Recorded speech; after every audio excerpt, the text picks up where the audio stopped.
Dave Kingsbury, whose bike is that? Is just like every other working dad. I gotta go to work. Right up until the minute This thing climbs so fast. he leaves for the office on one of his 6 bikes. It's just an awesome way to wake up.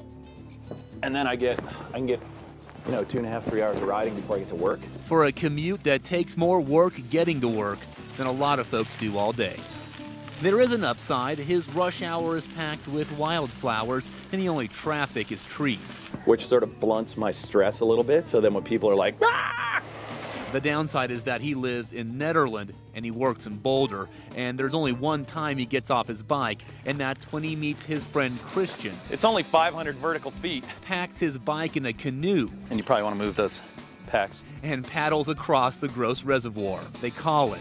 Suddenly going to work seems like a really poor idea. The Canute. By the time they're back on the road, they're only halfway done, flying down the Boulder Canyon. We're professionals, don't worry. And into downtown Boulder. I would love a toasted buttered anything. Where the Canute gasses back up at the coffee shop. I don't know of a better way to start the day. This, they admit, is not for everyone. So the Canute is obviously a little bit absurd. And it's funny, and we've done it in the winter where we actually ski with our bikes on our backs. But it proves a point. No office is too far away to bike to work. Start easy. Like, shoot for once a month or once a week. It's only a matter, bikers say, of switching gears. Just look at your trip between your house and your office as kind of an adventure. It is, after all, a real jungle out there, and every working dad, even Dave Kingsbury, can identify with that. A farmer's market right in the city, and the weather couldn't be more perfect for its opening day. We've been looking forward to coming back to the farmer's market all winter. Vendors of every kind line the street right next to Cherry Creek. Usually the produce is a better bang for your buck here just because of the quality and the price. $5.50. But although the cost is lower on veggies like these, sellers are still having to deal with hard economic times. Our prices are typically lower than the stores. We are having difficulty because we have diesel and gas expenses. However, even with higher gas prices, some feel this food isn't trucked thousands and thousands of miles, so you're reducing a carbon footprint. Like this honey vendor who only travels from Fort Collins. He says the price of honey has skyrocketed in stores because of a high demand and not enough bees in the world to produce it. There's just major shortages in the world and the U.S., and it affects not only the honey, but our food we eat. But because his honey is homegrown, his prices are still lower. And the same goes for many who sell at the market. Whether it be smoked salmon, kettle corn, or a bottle of fine wine, you're sure to find a bargain not too far from your own backyard. They would rather buy it from someone they know than strangers. In Denver, Audra Ensign.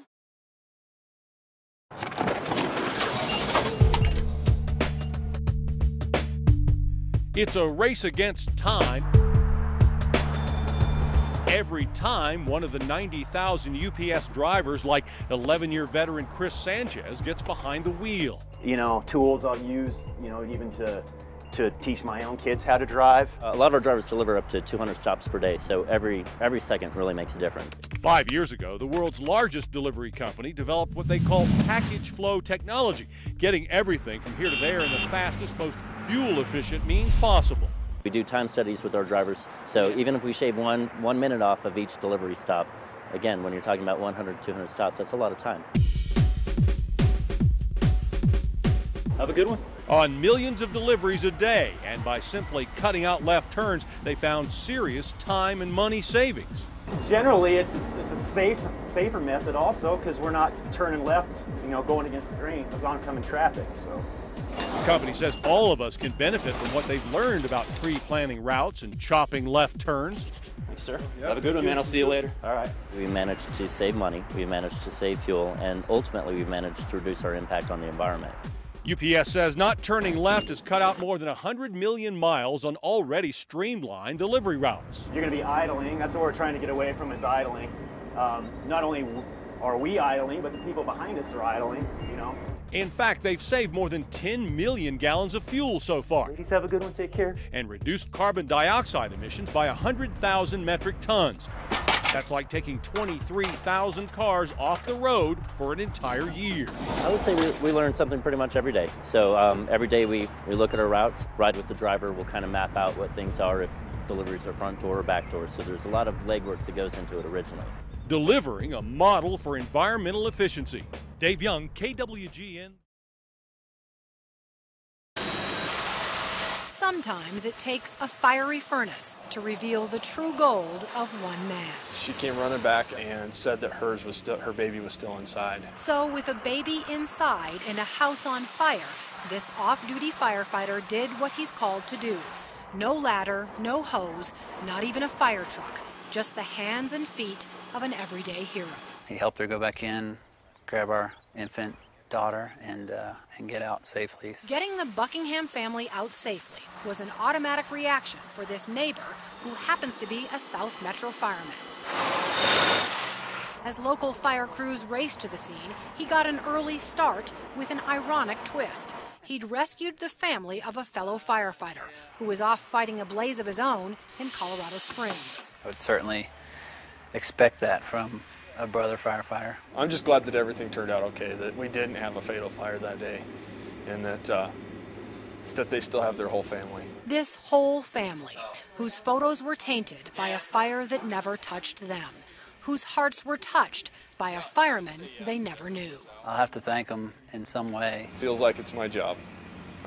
This is what I do, this is what I'm trained for. Like I said, he was doing his job. That's what we train to do, and he had the opportunity, and he didn't hesitate. I guess it never ceases to amaze me that firefighters throughout the country and probably throughout the world will always go above and beyond for their brothers and sisters. This grateful daddy recently posed for a portrait with his new baby girl, Jenna. At the time, he had no idea that his uniform and those who wear it would have such an impact on her young little life.